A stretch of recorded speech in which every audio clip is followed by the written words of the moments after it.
Então vamos lá. A Bíblia é como uma rocha que pode ser despedaçada em muitos fragmentos sob o martelo da interpretação. No entanto, sempre se dá importância ao significado simples do versículo bíblico. E os sábios dizem: quem lê e busca só o sentido simples ou literal do texto bíblico assemelha-se ao homem que vai colher o trigo, como come a palha e joga fora os grãos. Nós devemos sempre iniciar a interpretação pelo sentido literal da língua e do tempo em que o texto foi escrito, pois sabemos que as verdades e as palavras, elas mudam com o tempo. Até o mundo muda com o tempo, né? Então, partindo dessas considerações, nós devemos buscar, através das diversas interpretações, a busca do real significado das passagens. A sua interpretação, ela deve ser realizada em um único sentido, porém em níveis diferentes. E é muito importante a necessidade de um estudo profundo e atualizado que traga um conhecimento novo para as verdades existentes na Bíblia. A Bíblia está repleta de passagens que trazem, através do povo hebreu, luzes para a revelação de um monoteísmo onde Deus é evidenciado como único e universal. E em todo o seu conteúdo e história, encontramos passagens e fatos que ratificam e comprovam os fenômenos mediúnicos em suas várias categorias, através dos profetas, que eram, na verdade, grandes médiuns. O espírita, ou qualquer um, ele não pode ficar à parte desses conhecimentos e preocupar-nos muito a visão equivocada de alguns com relação à Bíblia. Porque a grande maioria dos cristãos, ela divide a Bíblia em Velho e Novo Testamento.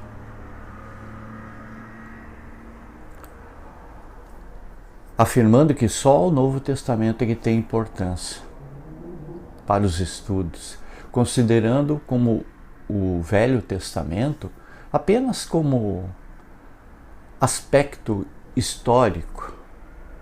Mas se nós fizermos um estudo lá no Livro dos Espíritos, de Allan Kardec, nós vamos encontrar observações do Espírito de verdade, que nós acreditamos que talvez seja Jesus, que demonstram um conceito diferente deste. Então analisamos o que diz o Livro do Espírito na questão 59, referente à criação. Veja que o Espírito de verdade, ele afirma que a Bíblia não é um erro, mas que os homens se equivocaram ao interpretá-la. E na questão 275, o próprio Espírito de verdade nos manda ler os Salmos. Na questão 560, cita o Eclesiastes como verdade superior. Na questão 1009, Platão, em uma mensagem, afirma que é no sentido relativo que se deve interpretar os textos sagrados. E na questão 1010, o Espírito de São Luís informa que o Espiritismo, ele ressalta a cada passo do próprio texto das Escrituras Sagradas. Como se pode desconhecer estas colocações dos Espíritos?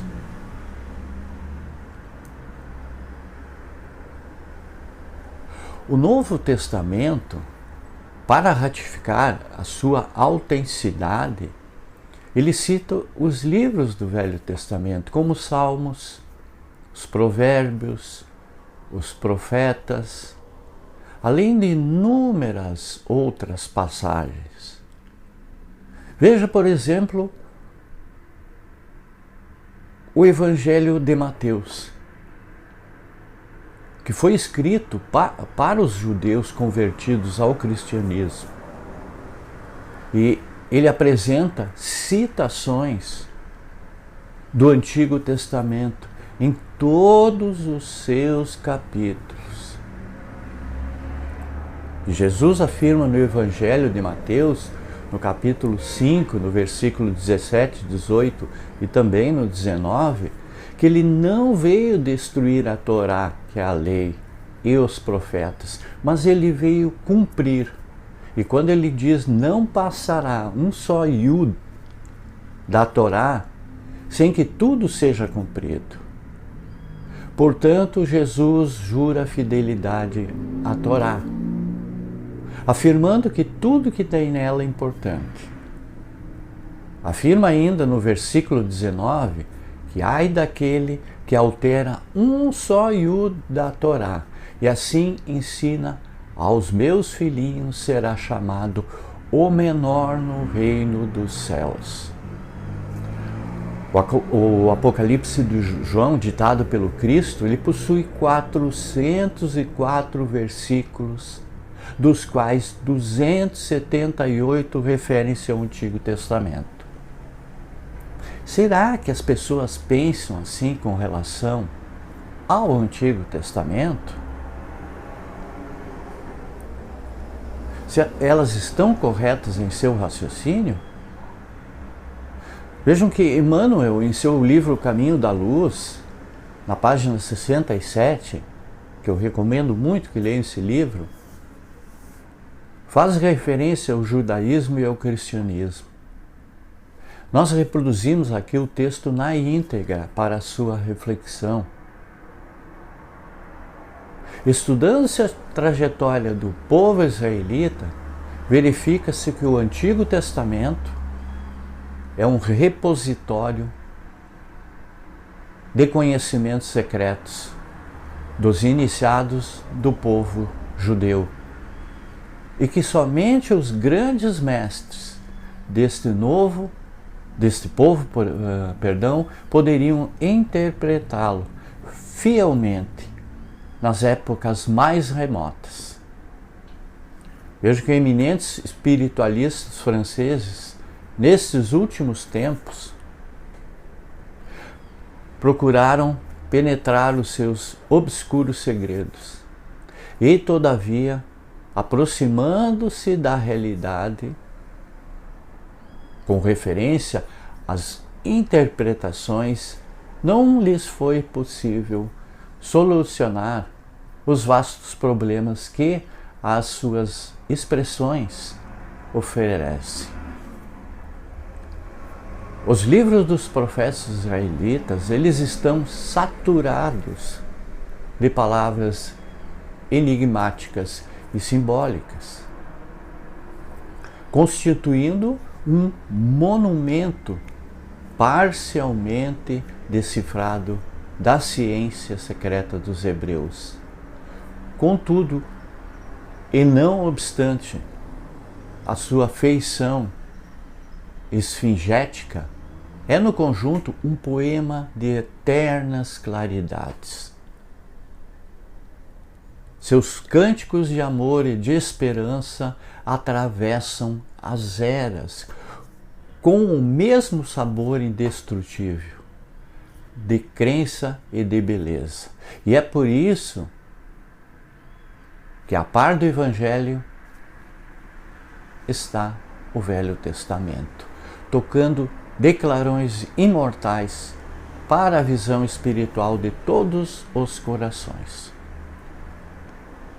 Uma perfeita conexão reúne as duas leis, que representam duas etapas diferentes do progresso humano. Moisés, com a expressão rude de sua palavra primitiva, ele recebe do mundo espiritual as leis básicas do Sinai, construindo deste modo o grande alicerce do aperfeiçoamento moral do mundo. E Jesus no Tabor ensina a humanidade a desferir das sombras da terra seu voo divino para as luzes do céu. O que nos falta, na verdade, é o conhecimento mais aprimorado da Bíblia, para descobrirmos que ela endossa a doutrina dos Espíritos e está de mãos dadas com ela, que ambos se completam. Nós achamos inconcebível o desconhecimento destas coisas, não só pelos espíritas, como também por todos os cristãos de qualquer credo religioso, que em vez de procurarem compreender estas verdades através do estudo, passam, como a maioria das pessoas, a criticar o que desconhecem. Vejamos o texto da questão 1010 do Livro dos Espíritos, acerca da Bíblia. Logo se reconhecerá que a doutrina espírita ela ressalta a cada passo do próprio texto das Escrituras Sagradas. E os espíritos não vêm, pois, destruir a religião, como alguns o pretendem, mas ao contrário, vem confirmá-la, sancioná-la por provas irrecusáveis. Mas como é chegado o tempo de não mais empregar a linguagem figurada, eles se exprimem sem alegoria e dão às coisas um sentido claro e preciso, que não possa estar sujeito a nenhuma interpretação falsa. Muita paz, muita luz, gratidão a todos.